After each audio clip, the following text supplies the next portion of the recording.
আসসালামু আলাইকুম। আজকে আমরা পড়ব বাফার দ্রবণ এবং এর ক্রিয়া কৌশল নিয়ে। তো আমরা দেখেছিলাম যে পানিতে যখন বাইরে থেকে অ্যাসিড যোগ করছিলাম তখন পানিতে হাইড্রোজেন আয়নের ঘনমাত্রা বৃদ্ধি পেয়েছিল। অর্থাৎ হাইড্রোজেন আয়নের ঘনমাত্রা বৃদ্ধি পাওয়া মানে আমাদের পিএইচ এর মান কমে যাওয়া।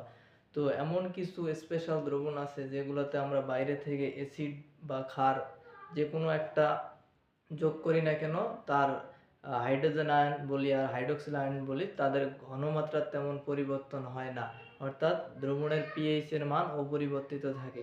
তাহলে আমরা বলতে পারি যে বাফার দ্রবণটা হলো সেই সকল দ্রবণ যাদের বাইরে থেকে কিছু পরিমাণ অ্যাসিড বা ক্ষার যোগ করার ফলেও তাদের দ্রবণের মানের পিএইচ এর মানের কোনো পরিবর্তন হবে না, অর্থাৎ পিএইচ মান অপরিবর্তিত থাকবে। সেই সব দ্রবণকে আমরা বলতে পারবো বাফার দ্রবণ। তো বাফার দ্রবণ মূলত দুই প্রকার, সেটা আমরা দেখি যে বাফার দ্রবণটা কি। বাফার দ্রবণ দুই প্রকার। এক নম্বর আমি লিখতে পারি এটা কি অম্লীয় বাফার দ্রবণ। অম্লীয় বাফার দ্রবণ। আর একটা হলো আমাদের কি ক্ষারীয় বাফার দ্রবণ। ক্ষারীয় বাফার দ্রবণ। তো আমাদের এখন বুঝতে হবে যে অম্লীয় বাফার দ্রবণ আমরা কিভাবে বুঝবো সেটা অম্লীয় বাফার দ্রবণ না কিভাবে বুঝবো সেটা ক্ষারীয় বাফার দ্রবণ। তো আমাদের অম্লীয় বাফার দ্রবণ গঠনের যেমন শর্ত আছে তেমনি কি ক্ষারীয় বাফার দ্রবণের গঠনেরও শর্ত আছে। তো অম্লীয় বাফার দ্রবণে আমাদের যে জিনিস দুটো লাগবে সেটা হলো দেখো, তো অম্লীয় দ্রবণ তখনই প্রস্তুত হবে তখন যখন একটা কি থাকবে দুর্বল অ্যাসিড, দুর্বল অ্যাসিড প্লাস এই দুর্বল অ্যাসিডেরই একটা লাগবে কি ক্ষার। তাহলে আমি লিখতে পারি কি ওই অ্যাসিডের একটা কি লাগবে আমাদের লবণ লাগবে। তো দুর্বল একটা অ্যাসিড এবং ওই অ্যাসিডের লবণ নিলে আমাদের সেই বাফার দ্রবণটা হবে অম্লীয় বাফার দ্রবণ। তেমনি ভাবে ক্ষারীয় বাফার দ্রবণে কি লাগবে দুর্বল ক্ষার এবং ওই ক্ষারের একটা কি লাগবে আমাদের লবণ লাগবে। তো দুর্বল একটা অ্যাসিড এবং ওই অ্যাসিডের একটা লবণ নিলে আমাদের অম্লীয় বাফার দ্রবণ হবে এবং ক্ষারীয় বাফার দ্রবণ তখনই বুঝবো একটা দুর্বল ক্ষার থাকবে এবং ওই ক্ষারের একটা লবণ থাকবে। তো এটা একটা এমসিকিউ আসে যে নিচের কোনটি অম্লীয় বাফার দ্রবণ, নিচের কোনটি অম্লীয় বাফার দ্রবণ নয়, নিচের কোনটি ক্ষারীয় বাফার দ্রবণ, নিচের কোনটি ক্ষারীয় বাফার দ্রবণ নয়। তো আমরা দেখি এখন যে অম্লীয় বাফার দ্রবণ নিয়ে যখন পড়বো, তো অম্লীয় বাফার দ্রবণে যখন আমি পড়বো তো আমরা কি বলছিলাম যে দুর্বল একটা অ্যাসিড এবং অ্যাসিডের একটা কি লাগবে লবণ লাগবে। তো আমি একটা দুর্বল অ্যাসিড নেই, যে নিতে পারি ইথানোয়িক অ্যাসিড, একটা দুর্বল অ্যাসিড আমরা জানি। ইথানোয়িক অ্যাসিড তারা কি ওই অ্যাসিডেরই একটা ইথানোয়িক অ্যাসিডের একটা কি নিতে হবে আমাদের লবণ নিতে হবে। সেই লবণটা হইতে পারে আমাদের CH3COONL সোডিয়াম ইথানয়েড একটা আমি লবণ নিলাম। তাহলে এই জিনিসটাকে আমি বলতে পারবো কি অম্লীয় বাফার দ্রবণ। তেমনই ভাবে আমি ক্ষারীয় যখন পড়বো, ক্ষারীয় বাফার দ্রবণ দুর্বল ক্ষার, তা দুর্বল ক্ষার আমি একটা নেই, নিতে পারি কি অ্যামোনিয়াম হাইড্রোক্সাইড এবং ওই ক্ষারের জন্য আরেকটা কি হবে লবণ। তাহলে এই অ্যামোনিয়াম হাইড্রোক্সাইডের একটা কি লাগবে আমাদের লবণ লাগবে, সেটা আমি নিতে পারি অ্যামোনিয়াম ক্লোরাইড। তো ইচ্ছা করলে আমরা এখানে নিতে পারতাম অ্যামোনিয়াম সালফেট বা অ্যামোনিয়াম নাইট্রেট।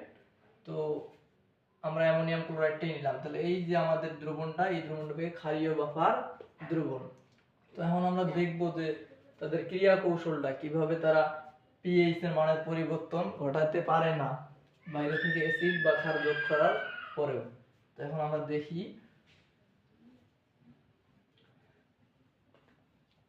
তা প্রথমে আমরা অম্লীয় বাফার দ্রবণের ক্রিয়া কৌশলটা দেখি। এটারই আমরা কি দেখব ক্রিয়া কৌশল।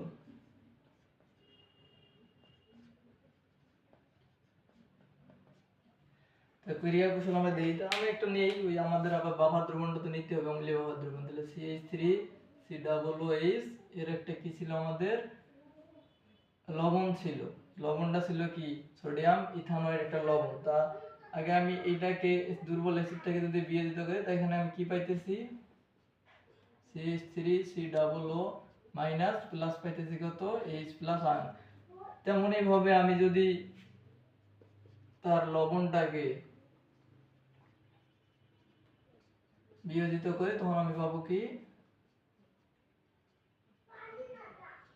Plus sodium ion.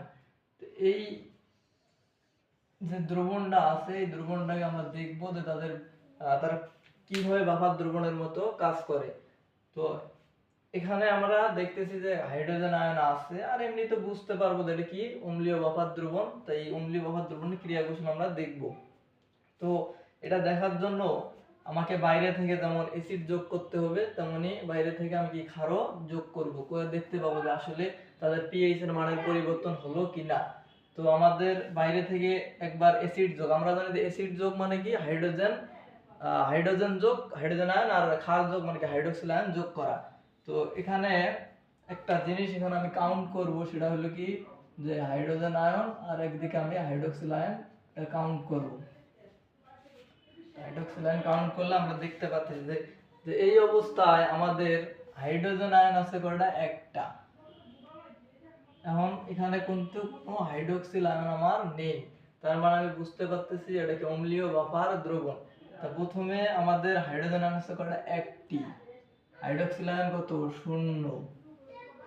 তো আমার যেহেতু এখানে অ্যাসিডও যোগ করতে হবে, ক্ষারও যোগ করতে হবে, তা আমি প্রথমে যদি অ্যাসিড যোগ করি, অ্যাসিড যোগ করা মানে কি হাইড্রোজেন আয়ন যোগ করা।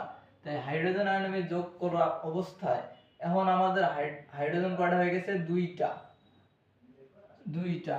আর হাইড্রোক্সিল আয়নের পরিমাণ শূন্য। তো হওয়ার পর আমরা এখন দেখবো যে হাইড্রোজেন আয়নের পরিমাণ কিন্তু কি সংখ্যা বেড়ে গেল, একটা বেড়ে গেছে, অর্থাৎ পিএইচ এর মান কমার কথা, কিন্তু কমবে না কেন সেটা আমরা এখন দেখি। যেমন এখন আমরা যে রিঅ্যাকশনটা দেখি, তো এই যে এইটুকু অংশ নিয়ে সে কিন্তু কিসে কনভার্ট হবে? ওই ইথানোয়িক অ্যাসিডেই কনভার্ট হলো। এই অবস্থায় কিন্তু তার মানে কনভার্ট হওয়ার পর তার হাইড্রোজেন আয়নের সংখ্যা কি আবার ওই একটাই আছে, কিন্তু হাইড্রোক্সিল আবার নাই। তার মানে আমরা প্রথমে যে একটা সংখ্যা ছিল হাইড্রোজেন আয়ন আর হাইড্রোক্সিল আয়ন, এবং শেষেও তার ওই হাইড্রোজেন আর হাইড্রোক্সিল আয়নের সংখ্যা আমি কি পেলাম? সেম পাইলাম। অর্থাৎ হাইড্রোজেন আয়ন আর হাইড্রোক্সিল আয়ন অ্যাসিড যোগ করার পরেও হাইড্রোজেন আয়ন এবং হাইড্রোক্সিল আয়নের কি সংখ্যা আমার চেঞ্জ হয়নি। আর হাইড্রোজেন আয়ন আর হাইড্রোক্সিল আয়নের সংখ্যা যদি চেঞ্জ না হয়, তাহলে কখনোই তাদের পিএইচ এর মানের পরিবর্তন হবে না। তো এটা এইভাবে আমাদের অ্যাসিড যোগ করার পর দেখলাম। এবার যদি আমরা ক্ষার যোগ করি, দেখো এবার ক্ষারের বেলা আমাদের কি ঘটনা ঘটে সেটা আগে দেখি। তো ক্ষার যোগ মানে আমাদের কি যোগ? ক্ষারটা এই দিক থেকে যোগ করি, এই দিক থেকেই দিলাম যোগ করে। তো এবার আমরা কি যোগ করব? ক্ষার যোগ করব। ক্ষার যোগ মানে হলো আমাদের কি OH মাইনাস যোগ করা। তো OH মাইনাস আমি যোগ করব, দিলাম। তার আগে আমি দেখব হাইড্রোজেন কত আছে? একটা। হাইড্রোক্সিলের পরিমাণ কত ছিল আমার?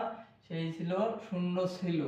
এখন তো আমি হাইড্রোক্সিল আয়নটা দিলাম, এই অবস্থায় তার হলো কি হাইড্রোজেন হলো একটা, হাইড্রোক্সিল হলো কি একটা। তা আমি দেখলাম যে OH এর মানের কিন্তু কি হয়ে গেছে? পরিবর্তন হয়ে গেছে। ছিল 0, এখন হলো 1।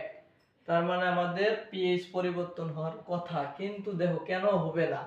এটা দেওয়ার পর এই দুইটা মিলে আমাদের কি হয়ে যাবে? একটা পানিতে পরিণত হবে। হওয়ার পর দেখো এখন এখানে আমাদের হাইড্রোজেন আয়নও আর নাই, হাইড্রোক্সিল আয়নও নাই আলাদা করে। তার মানে 0 কি হলো? 0 হইলো। এবার কি হাইড্রোজেন কমে গেল, তারপরে পিএইচ এর পরিবর্তন হওয়ার কথা, কিন্তু এখনো হবে না কেন?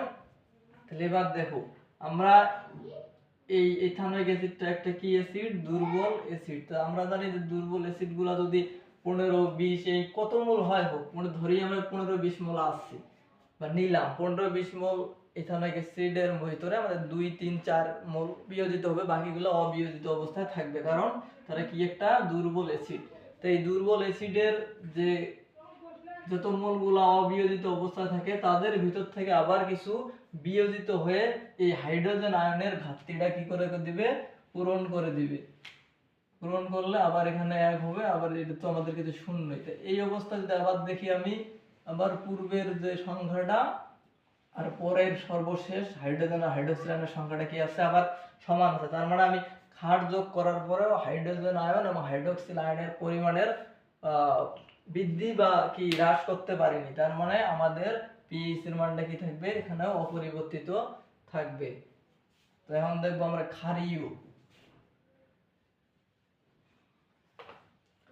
ক্ষারীয় বাফার দ্রবণের ক্রিয়া কৌশলটাও সেম ভাবে করতে হয়। তারপর আমরা একটু দেখি কিভাবে ক্ষারীয় দ্রবণটার ক্ষেত্রে হবে।